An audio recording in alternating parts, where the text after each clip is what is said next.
Buenos días chicos, bienvenidos a su clase virtual de Historia del Perú. Vamos a continuar hablando de los presidentes que conformaron la República Aristocrática.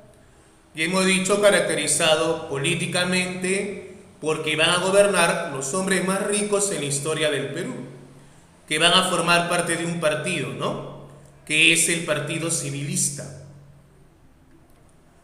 Ese pequeño grupo de poder se va a llamar la oligarquía y va a basar su economía, dijimos, en la llamada agroexportación de tres elementos básicamente: el azúcar, el algodón y el caucho, siendo un elemento muy importante el caucho.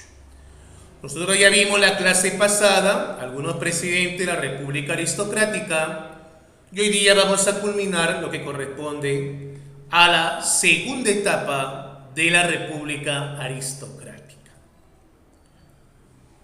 ¿Qué presidente vamos a estudiar el día de hoy? Por ejemplo, el presidente Augusto Bernardino Leguía, o también conocido como Augusto B. Leguía. Él va a gobernar durante la llamada República Aristocrática y también durante el oncenio de Leguía, ¿no? De 1919 a 1930, hasta que es derrocado por Luis Sánchez Cerro en el llamado Tercer Militarismo. Vamos a ver el aspecto político, sus obras. Luego tenemos al presidente Guillermo Billinghurst, ¿ya? Vamos a ver también el aspecto político, sus obras y el golpe de Estado, ¿no?, que le va a dar Óscar Raimundo Benavides o Óscar R. Benavides. A nivel político, sus obras y sus hechos. Y el segundo gobierno de José Pardo Ibarreta, que luego va a ser derrocado por Augusto Leguía y se inicia el oncenio de Leguía. Igual vamos a ver acá qué obras va a realizar José Pardo Ibarreta y luego ya lo que corresponde a cómo se da el inicio del oncenio de Leguía. Muy bien. Y finalmente, un cuadro resumen.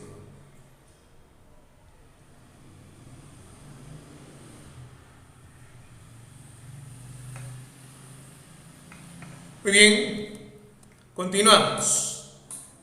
Bueno, el gobierno de Augusto Leguía. El gobierno de Augusto Leguía, recordemos que él va a formar parte de un partido en ese momento, ¿no? El Partido Democrático, que ya tenía algunos integrantes como Carlos Isaías y Amadeo Piero. Y en ese momento había otra lucha también con otro partido, que es el Partido Liberal. Tenemos acá, por ejemplo, el Día del Carácter, que va a establecer Augusto Leguía en su gobierno.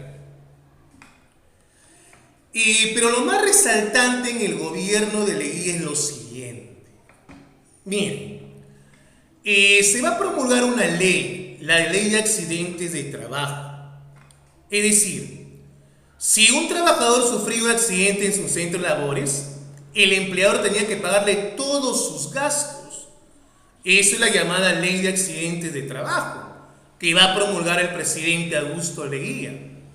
Recordemos que ya anteriormente se estaban dando manifestaciones con la Federación de los Panaderos para la promulgación de la ley de las 8 horas de trabajo. Pues ahora se da otra huelga de los tejedores en Vitarte, la llamada huelga de tejidos Vitarte, con el sindicato de trabajadores Tejido Vitarte. Otra huelga también en una hacienda en Casa Grande. Todos esos acontecimientos va a tener que lidiar Augusto Bernardino Leguía en su gobierno, ¿no? Por un lado, los trabajadores que siguen reclamando la jornada de las 8 horas de trabajo, que en un momento el presidente Billinghurst se lo va a dar a los trabajadores, pero solamente un pequeño grupo de trabajadores del Callao. Recién el gobierno de José Pardo, su segundo gobierno, ahí se aprueba la ley de las 8 horas de trabajo para para todo el Perú. Muy bien. Recordemos que acá el gobierno Leguía también se va a dar el descubrimiento de Machu Picchu, importante, por parte del alemán Iran Milgram, ¿ya? Quien anuncia la existencia de Machu Picchu, ¿no es cierto? Se va a formar la Asociación Pro-Indígena, donde encontramos acá también importantes intelectuales, ¿ya?, de la época como Pedro Zulem y Dora Mayer. A nivel externo, como te mencioné, se van a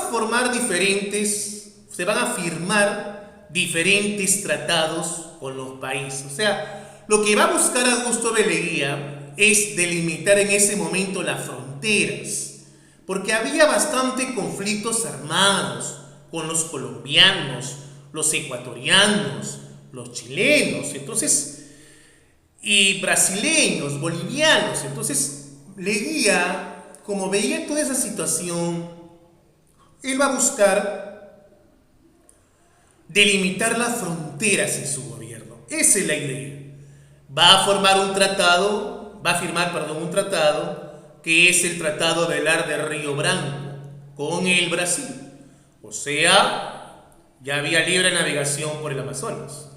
El Tratado Polo Bustamante, para delimitar las fronteras con los bolivianos también.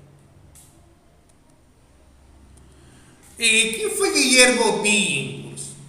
Billinghurst va a ser un personaje que va a representar al pueblo. Le van a llamar el candidato del pueblo, del Partido Demócrata. Sí, el candidato del pueblo. Le van a llamar pan grande. ¿Por qué? Porque va a ofrecer pan para todo el mundo. Él va a representar al pueblo y se va a enfrentar a un personaje que representaba la clase aristocrática, que es Antero Aspíllaga, del Partido Civilista. Se enfrenta a Antero Aspíllaga y le gana en las elecciones. Al final, el Poder Legislativo decide la elección de Guillermo Billinghurst. Recordemos que Billinghurst va a hacer obras importantes para el pueblo, como los barrios obreros. ¿Qué son los barrios obreros? Las viviendas para el pueblo. Eso no caía bien a la clase aristocrática representada por el Partido Civilista. Y es por eso que ese mismo Partido Civilista, apoyado por Óscar Raimundo Benavides, le va a dar golpe de Estado a Billinghurst. Como te dije, va a establecer el reglamento de huelgas, ¿ya? Pero lo más importante es que va a establecer la jornada laboral de las 8 horas de trabajo, pero solamente para los jornaleros del muelle Dársena del Callao. No era para todo el Perú. No te vayas a confundir, Billinghurst promulga la ley de las 8 horas de trabajo, pero solamente para un pequeño sector nada más. Los jornaleros del muelle Dársena del Callao. No era para todo el Perú. Va a establecer una enseñanza y la religión e historia sagrada también. Y va a tener que enfrentar algunos acontecimientos acontecimientos, por ejemplo, de los indígenas, ¿ya?, liderado por Teodomiro Gutiérrez Cueva. Pero lo más importante, como les digo, es que él va a promulgar la ley de las 8 horas de trabajo, pero solamente para un grupo nada más: los jornaleros del muelle Dársena del Callao. Como te dije, ¿cómo será el fin de su gobierno? Él va a ser derrotado, pues, por Óscar Raimundo Benavides. Va a tener una fuerte lucha con el Congreso, con el Legislativo, aprovechado por el Partido Civilista, y lo que va a originar, pues, la caída de su gobierno, derrocado por Óscar Raimundo Benavides. Raimundo Benavides, fíjate, va a emitir los llamados cheques circulantes, o sea, chequeras al portador, lo que de alguna manera va a disminuir nuestra economía nacional. Su gobierno se va a enmarcar en el contexto histórico mundial de la Primera Guerra Mundial, que se da entre 1914 hasta 1919. Ahora, y Óscar Benavides va a hacer frente a la llegada de empresas que van a explotar nuestro petróleo, como la empresa London Pacific Petroleum, ¿cierto? Ahora, luego de Óscar Benavides va a llegar por segunda vez José Pardo y Barreda. José Pardo y Barreda va a tener algunas obras también, ¿no? Por ejemplo está, ¿no es cierto?, el reglamento del trabajo de los indígenas, y va a tener que hacer frente a la rebelión de Romimaki, quien es el Teodomiro Gutiérrez Cueva, en el departamento de Puno. Ahora, él, como te digo, va a promulgar la ley, ahí está, ¿sí o no?, de las 8 horas de trabajo para todo el Perú, 1919. Como te digo, él sí va a promulgar la ley de las 8 horas de trabajo para todo el Perú en 1919. Eso fue pregunta de examen de admisión de San Marcos, ¿eh? ¿Quién promulgó la ley de las 8 horas de trabajo para todo el Perú? Respuesta: José Pardo y Barreda en su segundo gobierno. Va a establecer una ley de trabajo de mujeres y niños, va a hacer frente a una huelga petrolera y va a establecer el servicio de aviación militar.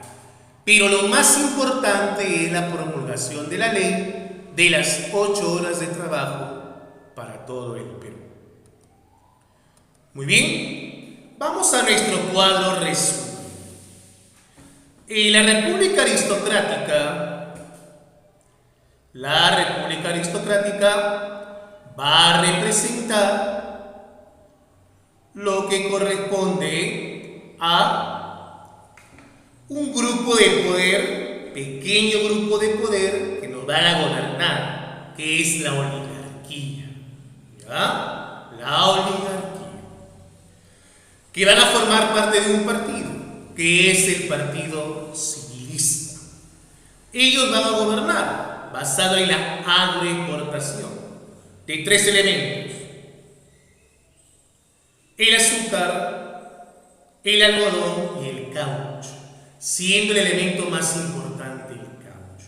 Vamos a ver acá quiénes son los presidentes que conformaron la República Aristocrática en su segunda parte. Tenemos al presidente acá, Augusto Bernardino Leguía. Recordemos que entre sus obras más importantes está, por ejemplo, la Ley de Accidentes de Trabajo. Si un empleado sufrió un accidente en su centro de labores, el empleador tenía que pagarle todos sus gastos. Esa es la Ley de Accidentes de Trabajo. Otro elemento importante es el descubrimiento de Machu Picchu por parte del alemán Erhard Wiener. Otro elemento interesante es de la delimitación de las fronteras, cuando se va a establecer tratados, como el Tratado Velar de Río Branco con el Brasil y el Tratado Polo Sánchez Bustamante con los bolivianos. Bien, ahora tenemos acá está, mira, fíjate, el gobierno de Guillermo Billinghus. Él va a representar al pueblo, le van a llamar el candidato del pueblo, que es Billinghus. Él se va a llamar Pan Grande. ¿Por qué le van a decir así? Porque le va a ofrecer pan para todos.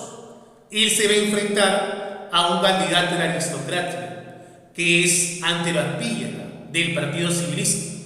Y al final el Congreso le da el poder a Guillermo Billinghus. ¿Qué es lo más importante que hace Guillermo Billinghus? Va a promulgar la ley de las 8 horas de trabajo, pero solamente para un pequeño grupo, que es los trabajadores del Callao, nada más. Luego de Billinghurst, él también va a construir los llamados barrios obreros. ¿Qué son los barrios obreros? Viviendas para el pueblo. Eso no fue bueno para los del Partido Civilista, que van a organizar un golpe de Estado apoyado por qué personaje. Aquí está, Óscar Raimundo Benavides. Recordemos que él va a emitir los llamados cheques circulantes, chequeras al portador. Van a venir empresas que van a explotar nuestro petróleo, London Pacific Petroleum, y su gobierno va a estar en el contexto de la Primera Guerra Mundial, que se da entre 1914 y 1919. Finalmente está el segundo gobierno de José Pardo y Barreda. ¿Qué es lo más importante que establece Pardo en su segundo gobierno? Va a establecer la ley de las 8 horas de trabajo para todo el Perú. En 1919 también va a establecer el reglamento del trabajo indígena. Recordemos luego que Pardo va a ser derrocado por Augusto Leguía en 1919. ¿Sí? Su propio ministro de Hacienda, que Leguía, derroca a José Pardo y Barreda y va a llegar a gobernar 11 años en la historia del Perú. De ahí cómo se le llama a su gobierno, el oncenio de Leguía, que va a darse entre 1919 hasta 1930 y que finalmente ya va a ser derrocado por Luis Sánchez Cerro y se va a iniciar el tercer militarismo en el Perú. Muy bien, chicos, muchísimas gracias por su atención. Nos vemos en la siguiente clase de Historia del Perú. Gracias.